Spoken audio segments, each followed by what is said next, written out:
Welcome back, everybody. Another episode of Coffee with the Commish. NFL focus this time. We have the Super Bowl this weekend.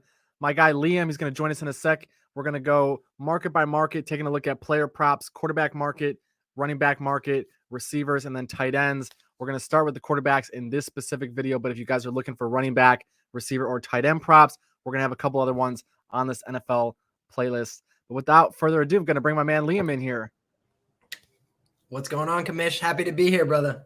What's going on, dude? Appreciate you joining. I figured, guys, this is legitimately how we cap during the regular season. Like I'll do the football analysis. Liam will come in with the market analysis, and we'll see where we align. Because when we align, we have a pretty good hit rate. And if we are different, then we'll talk things through and we'll decide, hey, am I going to play this anyway, or maybe stay away in this spot, or maybe one of us will change our mind. So happy to have you here, bro. Absolutely, my man. Let's do it. Let's dig into some player props. I got my coffee. I'm ready to roll. Sweet. I'm gonna share my screen really quick just to give some people some visuals as well. First spot that I like in the quarterback prop market for the Super Bowl, I think Jalen Hurts over 1.5 touchdowns at near even money. You get this minus 105, minus 106, depending what book you're looking at. I think this is a great spot. You can see only 9 out of 17 games since he hit this so far this season. But if you look at the games that he missed it, last week against San Francisco, he missed it because they were playing a 4-string quarterback, and Philadelphia had no reason to throw the football in the second half. Week 18 against the Giants, first game back from an injury. Again, no need to throw the football, playing the third string. This season, the Chiefs, 11 out of 17 games that they played during the regular season, they ended up allowing at least 2 passing touchdowns to the opposing quarterback. The exceptions in that span, you guys might not even know their names unless you're relatively attuned to the NFL. Bryce Perkins, Malik Willis, Jeff Driscoll, Geno Smith, Russell Wilson, and Jarrett Stidham were the 6 exceptions to that. So again, hey, Geno Smith, that's the comeback player of the year, if I'm not mistaken. Somebody might have said something about it before the season, but no, continue. Liam's second favorite player outside of Danny Dink and Dunk from the New York Giants. But yeah, so Jalen Hurts over Coach Dayball took one too as well. Let's not forget the awards were replete with New Yorkers last night. Let's be very clear about that. We do have to give them the respect they do deserve. But they're division rivals here. Jalen Hurts over 1.5 passing touchdowns. That's the first spot I like. Liam, what do you have from a market perspective on this play? Do you have any splits, anything?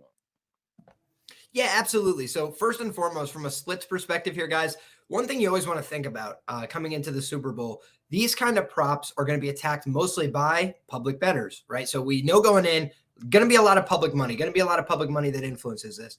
Public is always looking for one thing, overs, right? And public doesn't like to bet the under on anything. So the one problem, the one concern that I have with this play is that it's a popular play, right? Everybody is going to be betting the over for Patrick Mahomes. They're going to be betting the over for Jalen Hurts as well. If you look on DraftKings right now, about 94% of the bets are on the over for both parties. But that being said, you also have to think about the fact a lot of people are going to tie these plays together. They're going to have a same game parlay. They're going to have 9 different plays that are all tied into one another. And so I think that this is going to be a popular play, but when you have to lay chalk, when you are in that kind of position, that's going to keep some more casual bettors off of the side, especially seeing the juice is actually on the under 1.5 here at most sports books.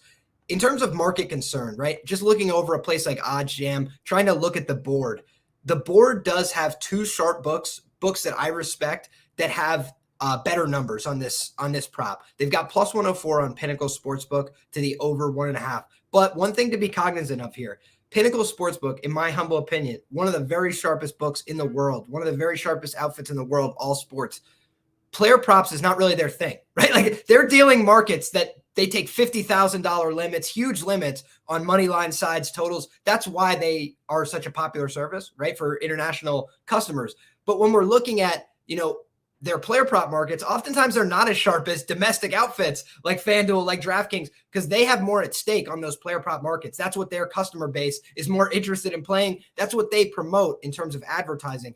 Join us, play these player props, do a same game parlay. That's what they want you to do at these domestics. Whereas, other sports books, very sharp ones especially, they mostly offer player props as a courtesy. And it's a courtesy mostly to casual customers. So if you're just a very sharp player and come in and hammer them all the time on sharp player props, you might end up getting the boot from some of these outfits. But anyway, the point being is here, you do have good numbers available. You could find a plus 100 on Bet Rivers. You could find minus 105s like the Commish reference. I wouldn't want to lay much more chalk than that if some of the other books are keeping a no vig market. that's pretty tight. So looking at the no vig odds here, basically Pinnacle puts this at about -112, +112 in either direction for this to take place.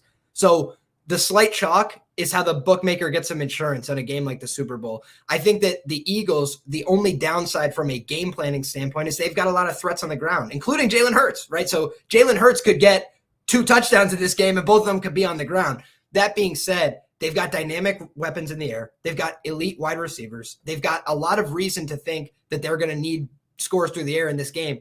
Jalen Hurts is the guy who's going to try and deliver those. I think Jalen Hurts over 1.5 cashes, but just wanted to give you guys the market background that there is those minor causes for concern.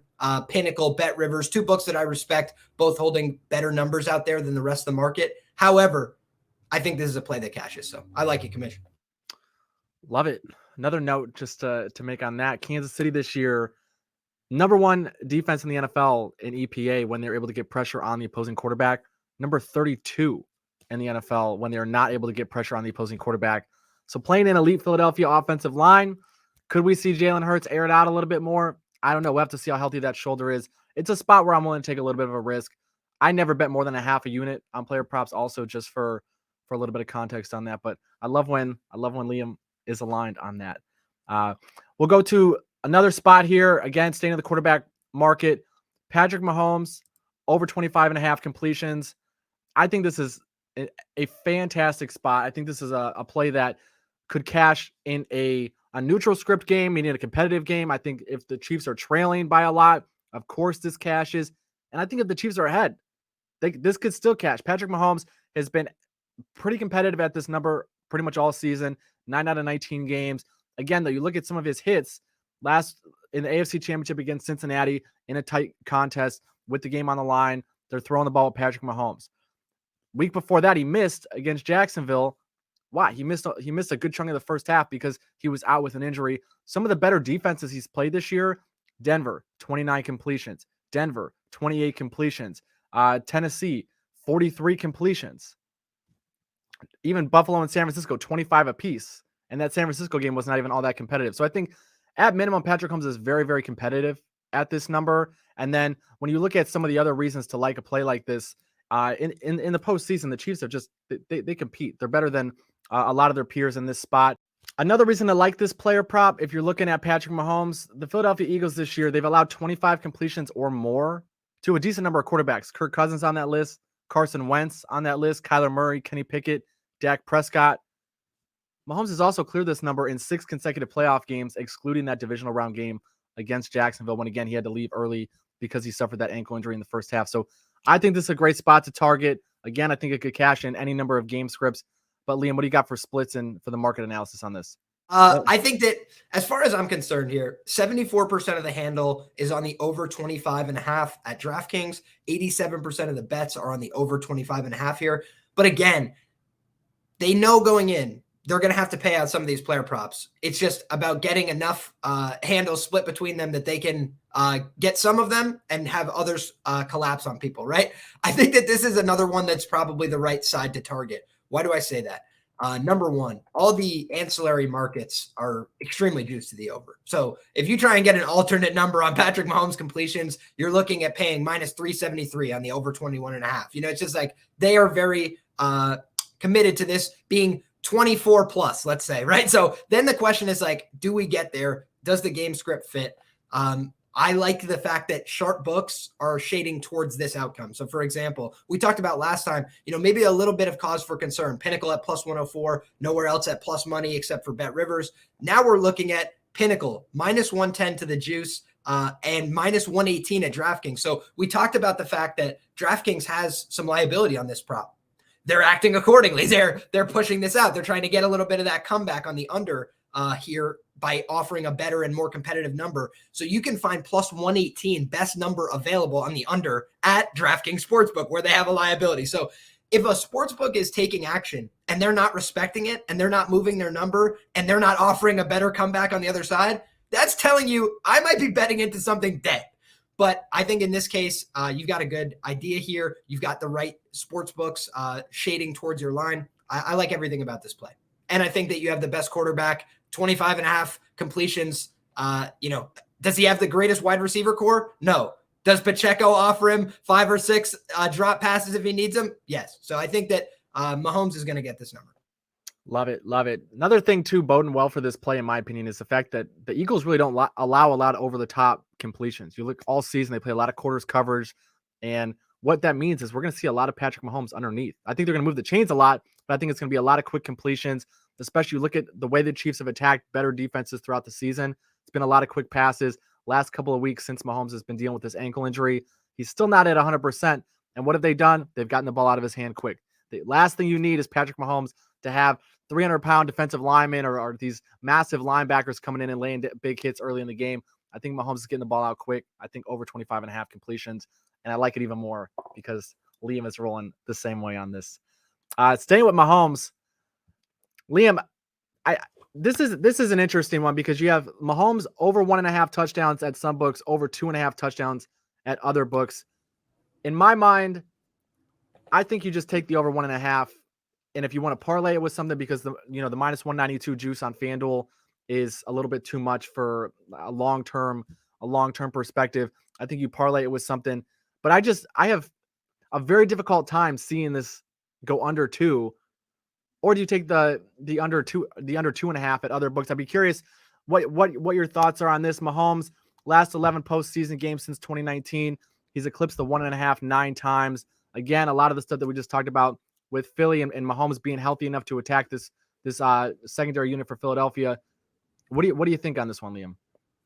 Yeah, so if you guys haven't seen it already, we did do a video going through a lot of player props. We talked about basically the whole market. So if you want to get a full market synopsis, some of our other plays as well, that's a video that you could check out. In that video, I did talk about the over 2.5 at plus 180. It's dropped to plus 175, best available. I think it's going to cash anyway. So in terms of my opinion on this game, I think that the Chiefs are probably going to win the game. Even if they don't, I think that their offense runs through one person. His name is Patrick Mahomes. He is a dynamic thrower. Yes, he can get some movement. He's got a mobile quarterback's game, except that he's injured. So we don't know exactly how mobile he's going to be. Could reduce his mobility. He was still throwing the ball just fine in that last game. He was still taking the same amount of risks. I think that all that bodes well. Plus, when you look at these guys in the red zone, they're still throwing the ball. Like oftentimes, if you're a Pacheco anytime touchdown better, like I was most of the season, you're like, God damn, will you not just get this man a touch in the red zone? No, they're going to give it to Patrick Mahomes. He's going to find the shuttle pass. He's going to find a short little ball, 5 yards, 10 yards, whatever they need. And he also has players that can make a play with the ball. So if he gives it to Kelsey 5 yards out, he's getting it across the pylon. Same thing with a lot of these other receivers. I think that they have just a talented core. So when I look at the team, when I look at all the options that they have, I talked about some of the strength in the market we were seeing for Kansas City receivers that weren't getting much love. Kadarius Toney as an example, Juju Smith-Schuster as an example. So I think he's got plenty of options, despite the fact that maybe it's not the greatest receiving core he's ever dealt with. He's got great tight end options as well. He's got the short game where he could throw to Pacheco, and he threw to him for 60 yards last week. So for me, a lot of options for Patrick Mahomes. I think the over 1.5, there's a reason it's been bet off the board. There's a reason it doesn't exist anywhere anymore. It's because that was too easy. That was too low of a number to set for a guy like this. One of the most talented passers of his generation in terms of passing yards, in terms of passing touchdowns. We know that about him. So coming into this game, I think that if the Chiefs have a chance, it's going to run through Patrick Mahomes. When you're giving me, slight chalk, I mean, even still, 65% of the time, I think 65% is extremely low. For somebody like Patrick Mahomes, I think 75% of the time he's throwing for 2 touchdowns in this game, right? It's like that for me, it doesn't matter what the chalk is as long as there's value. I feel like value clearly on over 1.5 for Patrick Mahomes. I think that at plus 180, there's value on the over 2.5. So you look at how other markets have priced this. They're pricing it much more aggressively. Plus 158, I think, on Pinnacle Sportsbook. Like they're saying, take your business elsewhere. Go find that plus 175 that's still lurking. For me, all signs of strength. I like Mahomes over passing touchdowns. Also, you guys are saying to yourself, did Liam just say he thinks Patrick's going to go over completions? He's going to go over touchdowns. Jalen Hurts is going to go over touchdowns. Yes, I think the game's going over, period. So for me, that's another part of my analysis here. That's another part of the handicap. If you think this is an under game, maybe you want to take that into consideration. Maybe you're a little less bullish on some of these props, but we look at how the total has moved, went from 49.5 all the way up to 51. It's now back to 50.5 in some places. So for me, we've seen a lot of movement on this total, but still it has not come back down to the original. It has not come under the original. I think that if anything, that points slightly to the over here. So I like both these men to go over their passing touchdown prop.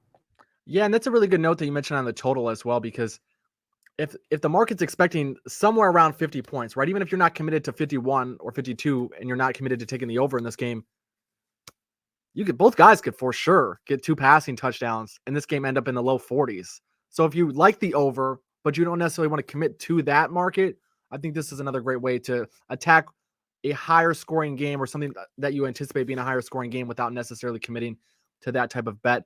Another thing too, I was going through our Discord while Liam was talking, and we have all the beat writers in here for all of the different teams for the NFL, NBA, MLB, and you can see from practice this week, all the beat writers are just saying Mahomes can do everything, right? This is from Nate Taylor, comment from Andy Reid. He can do just about everything in the game plan. He'll be fine.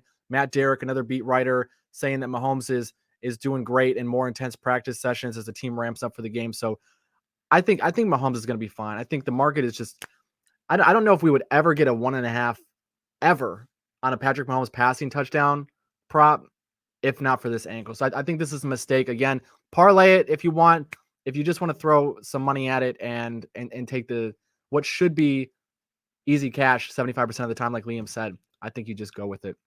But yeah, guys, that's our 3 props for the quarterbacks in this game in Super Bowl 57. We're looking at Jalen Hurts over 1.5 touchdowns. We're looking at Patrick Mahomes over 25.5 completions. And we're looking at Patty Mahomes over 1.5 touchdowns, or Liam likes over 2.5 as well. We're going to have more videos, running back props, receiver props, and tight end props before the game kicks off this Sunday. If you guys like the content, if you find it valuable, please share, subscribe, all of that good stuff. Check out the other content. All right, guys, best of luck on your action. We'll see you soon.